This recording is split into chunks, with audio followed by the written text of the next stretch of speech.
This video is made possible by Skillshare. Check out my complete Anki class completely free when you use my special link. Anki is the best way to memorize anything, but are you using it right? The forget function, learning intervals, missed questions, add-ons.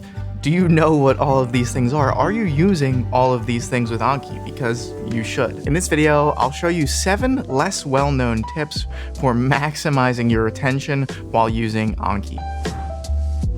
Anki revolutionized the way I study, and if you don't know what Anki is, I recommend you check out one of my other videos where I go over a basic intro. You check out my complete class, which is now on Skillshare, or you just Google what Anki is, and there are some great explanations on the internet which tell you what Anki is. But this video is going to show a few more advanced tips when using Anki to get the most out of it. But these are tips I think everyone should be using when they're using Anki. If you guys don't know me, my name is Zach, and I'm a 4th-year medical student in Philadelphia. Okay, let's get started.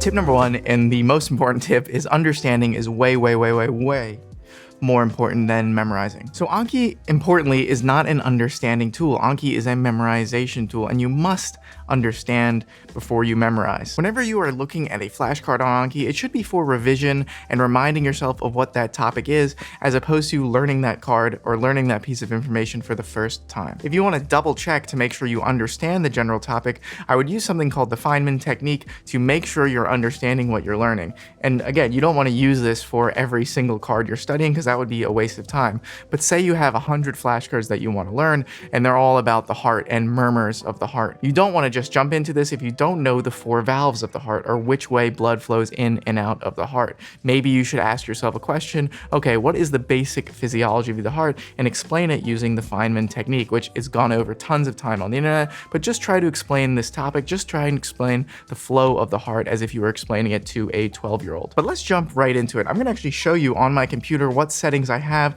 to make sure I select for understanding as opposed to memorization. And there are a couple little sneaky things you can do to make sure you get that benefit. Now, don't be afraid by my reviews number here. I was just unsuspending and redoing some cards because I'm switching around rotations, but normally I do all my reviews every single day. I've also disabled a bunch of add-ons, and I'll enable them as we go through this video. So the first thing I want you to do is I want you to go to Preferences on the top left, and now that you're in the most recent version of Anki, or if you're watching this video, you should be using the most recent version of Anki, you can see this thing called the V3 scheduler. I would definitely use the V3 scheduler. This will let you do a bunch of things. Basically, all V3 learning does is it allows you to customize your reviews a little bit better. It allows intraday learning. It changes the undo function a little bit, which makes it work a lot better with Anki. It integrates the fuzz factor, which is basically just saying, okay, when you learn a card, it's not going to be exactly sent into the distance as you said it. It's going to be fuzzed a little bit. That way, when you study later on, you're not studying tons of cards all in one setting. You'll spread them out a little bit, which is good. So I have the V3 scheduler enabled.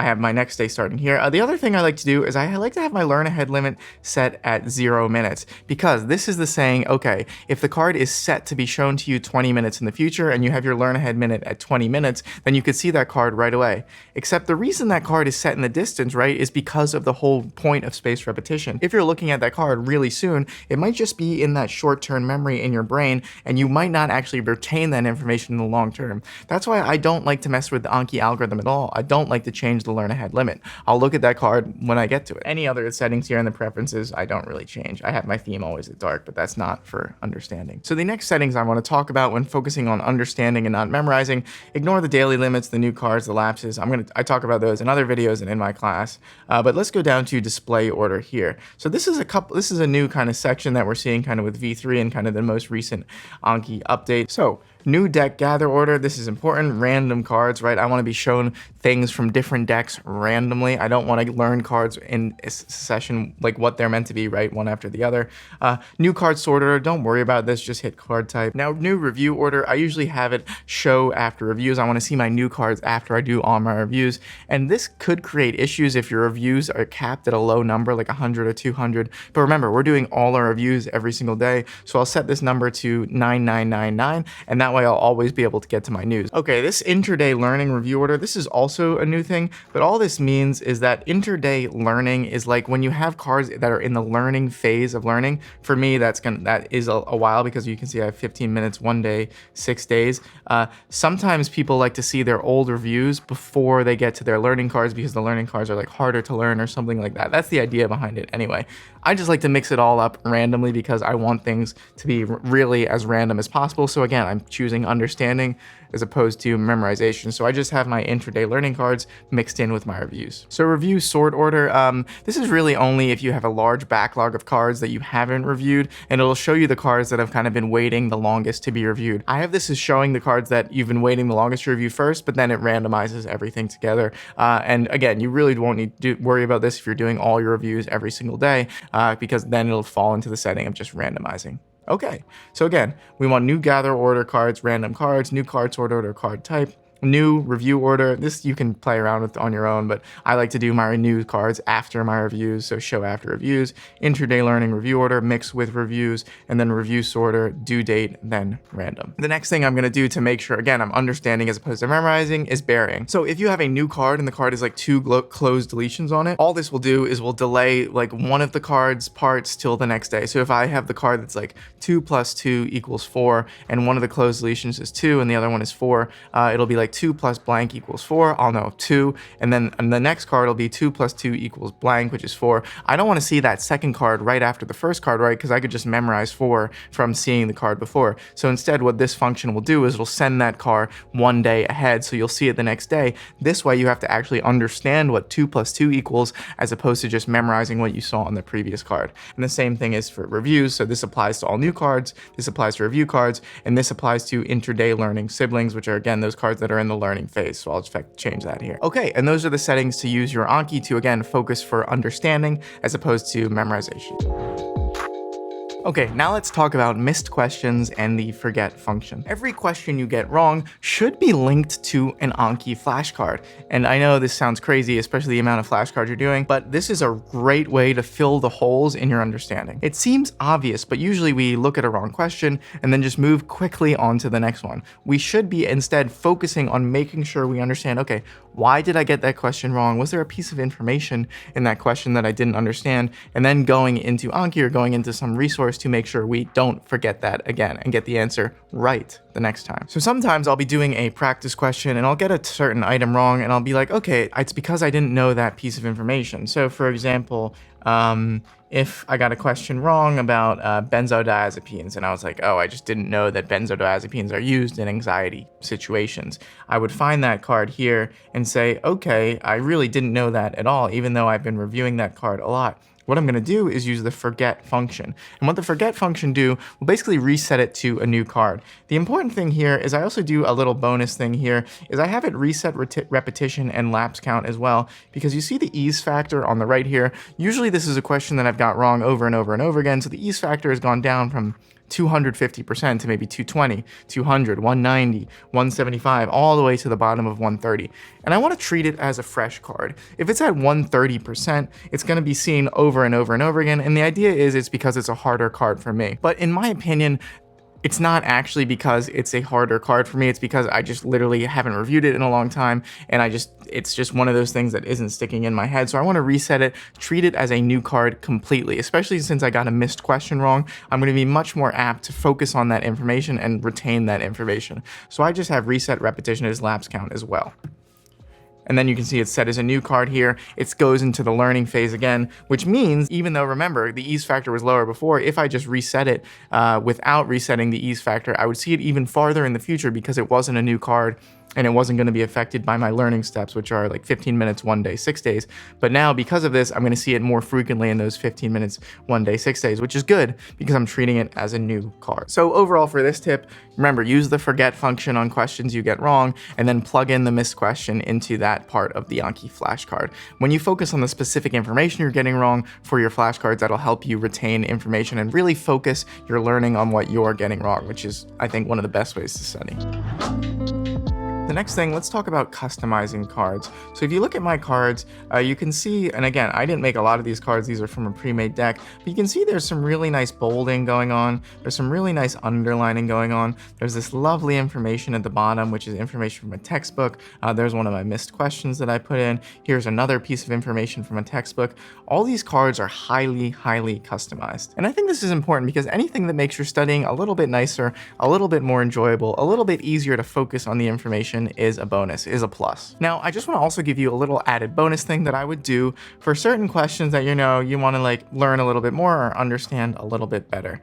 So for example, if I just hit a random card, let's just scroll down here and pick a random card here. So I've been doing my infectious disease, as you can tell here. What is novobiasin sensitivity of Staphylococcus epidermidis sensitive? Okay, so that's just saying, Staph epi is sensitive to this certain kind of antibiotic. Now, a great question for me, because I remember there's a certain kind of thing here, is to add an additional field that says, what is an extra question, or add a connect question. So under additional resources here, but again, I would make your own field that says like additional questions or connect, but under additional resources here, I might ask myself the question, what other bacteria is novobiasin resistant? And then I'll write the answer under that, which is Staph saprophyticus. And that way, I'm also connecting two topics. I'm adding a little bit of bonus, a little bit of extra studying to whatever I'm working on. And this is just a great way to consolidate the information even more. There's a theory called Hebbian theory, which means the more connections you make, you might actually be making neuronal connections in your brain, which makes the information stick around longer. Okay, now let's get on to a little bit more of a complicated topic, and that's figuring out the perfect interval modifier for your goals, or modifying the interval modifier for whatever goals you have. Understanding this really depends on making sure you understand the settings. If you don't understand the settings, if you don't know what all these things mean, I recommend, again, you watch one of my videos on where I talk about all the settings on Anki. You check out my complete class on everything Anki and using Anki as best as possible, or just watch another video where these settings are explained, because if you don't understand the settings, you won't understand what I'm about to talk about. So the interval modifier is simply a number that's multiplied by every single time you do a card. So if you have a card that is set to be shown to you 100 days in the future and the interval modifier is 1, then after it goes through all the other multiplications, it'll be multiplied by the interval multiplier, which is 1, so it'll go 100 days in the future. If you set the interval modifier to say 0.9, then instead of being set 100 days in the future, the card will be shown 90 days in the future, because 0.9 times 100 is 90. Or if you set it to 1.1, the card would be shown 110 days in the future as opposed to 100 days in the future. And this is a really good thing to adjust when you're trying to maximize your retention rate to a certain percentage, or if you just feel like you're seeing all your cards too frequently or all your cards too infrequently. So using the interval modifier really all revolves around what your certain goal is. What percent of this information do you want to retain? So for example, in medical school, I like to be in the high 80s, probably 88, 89%, so I'm retaining a lot of this information. And all this retaining this information means is that when I see the flashcard that's mature, so I've learned it, I want to hit good or easy at least 90% or 89, 88% of the time. So the way you do this, again, make sure you have the True Retention app downloaded, hit stats, you can just click it, and then don't worry about the stop parts here. Scroll all the way down until you see the answer buttons here. You can play around with 1 month, 3 months. I like to kind of look at 3 months average and see all the way on the right what buttons I'm hitting for mature cards. So you can see that about 90% of the time, which is exactly where I want to be, I'm hitting good on my mature cards. I'm hitting again about 9% of the time, I'm hitting hard about 0.46% of the time, and I'm hitting easy about 1.34% of the time. So what I would do is I would go down here, don't worry about young cards, because again, those cards aren't at a certain interval of learning for them to have enough points of data to be really kind of good to look at. You want to look at your mature cards because these have more points of data to point you to, okay, this is around where my retention is with my flashcards. My retention is right around 90%, which is pretty much good. But say, for example, this said like 82% or 83%. Well, then what would I want to do? Well, one thing you could do, you could go to your deck settings here and you could change the interval modifier so you're seeing the cards more frequently, so your retention percentage would go up. So maybe I would change this to, I don't know, 0.95 or 0.90. This means I would see the cards about 10% more of the time than I am seeing them originally, and this might bump up my retention rate a little bit. But importantly, it's really hard to increase this retention rate. It's actually a logarithmic scale to increase this retention rate. If you go to the SuperMemor website, you can see there's actually a multiplier for the retention rate, and it's log of the desired retention percentage divided by log of the current retention percentage. Okay, so for example, imagine I had a retention rate of 85% and I want it to be at 90%. So using the equation here, that's log of 90% over log of 80% equals 0.65. Well, what does that 0.65 mean? Well, that means technically that I would want to plug in that 0.65 into the interval modifier. So I would be seeing these cards nearly twice as frequently because my interval modifier was 1, and now it's 0.65, which would make me see the cards a crazy, crazy amount of time. And you have to think about this, right? You have to think, okay, is seeing these cards nearly twice as much worth it for getting that extra little bit of 5% retention? And I don't think so. I think I like to play around with 5-10% of changing this interval modifier to kind of change the numbers of my actual retention rate. When you start changing the number like 20%, 30%, 40%, those are two big changes to do right away. What I would do is occasionally, maybe once a month, go to stats, go in the top here, scroll all the way down, ignore all this stuff, go to here and maybe hit 3 months and see, okay, what am I hitting and what am I at right about here? And then I would change that interval modifier 5-10%, and then study for another month and then see, okay, did this number go up? Write it down somewhere or take a picture of this, or did it go down? And see if the change in the interval modifier is actually having an effect and you haven't gone crazy in the past month from seeing the cards more frequently too much. And then kind of play it out. You don't want to change huge changes in your interval modifier because it'll just, trust me, it'll drive you insane. So again, remember, in the example I just said, if you wanted to get 5% more retention, it's not a linear relationship according to SuperMemo. We'd have to study 35% more to get a 5% increase in grade. And I think this makes sense to me in real life, getting a A++ as opposed to like a low A on a paper or something like that requires a huge amount of additional effort. So think about this for yourself, but in general, my recommendation is only play around with changing your study percentage by like 5 to 10% in the beginning. Then you can start to adjust it more if you feel comfortable every single month. Okay, well done. That's probably the most complicated thing I'm going to talk about, but one of the most helpful things in adjusting the frequency that you're seeing cards and understanding what kind of effects you can have on your retention percentage. Also, this stats section is pretty cool. Again, download that True Retention app and you can get more information on the right here, which I like. Okay, tip number 5 is learn or kill cards that are taking up too much time. And for this, you want to use something called the Advanced Browser add-on. So again, the Advanced Browser add-on, I'll put a link for it below, or the numbers are 874-215-009. And again, you should know how to download add-ons, but that's just how you download the add-on. So this fantastic application lets you see how much time you're actually spending on each one of these cards. So I'll just disable this so it looks like kind of a normal person's browser here.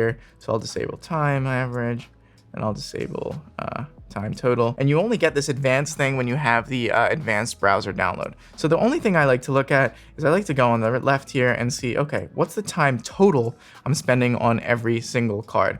And then what I'll do is I'll drag that over there because I want the flag to be over there.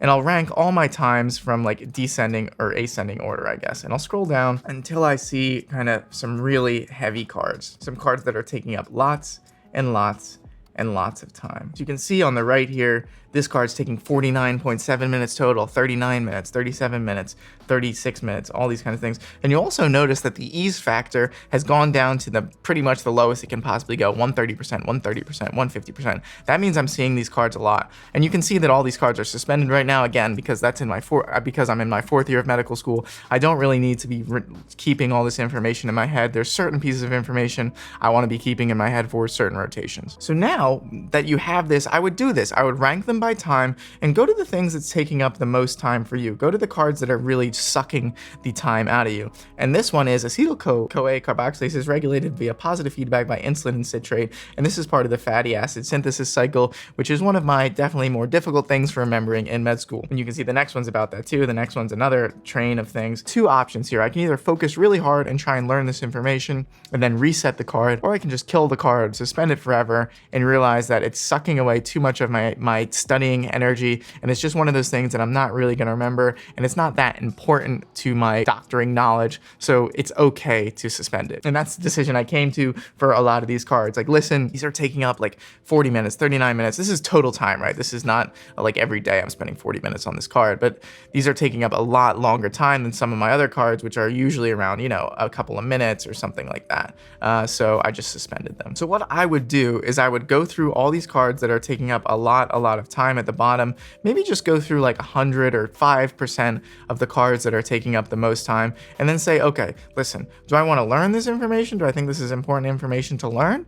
Or do I just want to suspend it forever? So information that I would want to learn, I would just unsuspend, reset it as a new card, and then really focus on learning that information. I might even tag it, create a new deck or something like that, and says, listen, this is information that I need to relearn, and I want to focus carefully to relearn. But then certain things that I don't ever want to learn, certain things that I'm like, you know what? This information is going to be suspended forever. I'm never going to try and learn this information because it's just not high yield enough. I might flag it as a different color. So I might say, you know what? This is a really, really low yield question. I don't need to learn that. I'm just going to flag it. So all I do is I just hit Command 1, which flags it, and you can just do Command 2, 3, 4, 5, 6, 7, which flags it all these different colors. You can see on the right here, they're coming up with different colors. But I like to flag cards that I'm never really going to focus on again, or I think that are pretty low yield, as Command 1. And that's just the best way I like to do it. You can also add a tag to it that says, listen, no, this is a card that I don't want to learn. You could add a tag that says, the custom browser, just as a side note, has some really cool things. You can change it. You can see, okay, when was the card created? How long did I get it? What percent of the time am I getting this correct? All this kind of good stuff. The only thing I like is total time, because this shows me kind of the total on average time I'm spending with these cards. So the next thing I want to talk about is making simpler cards. Your card should be fairly simple, maybe 2 or 3 closed deletions, maybe 1 sentence. Paragraphs are going to be too confusing and just complicate pretty much everything. So you want to simplify your cards. So there's one card in particular I want to show you that's in one of these pre-made med school decks that has a really not simple kind of thing. So you see this card here that says branches of the external carotid artery can remember with the mnemonic, some angry ladies fight off PMS. So this is just so you can remember the branches of the external carotid artery. And I don't like the way it'll do this, because remember, we're using our burying, how do you say that word? Burying function, which we talked about earlier. So this card you'll see on one day, and then you'll see this the next day, and the next day. So you're gonna see all these cards over 8 days.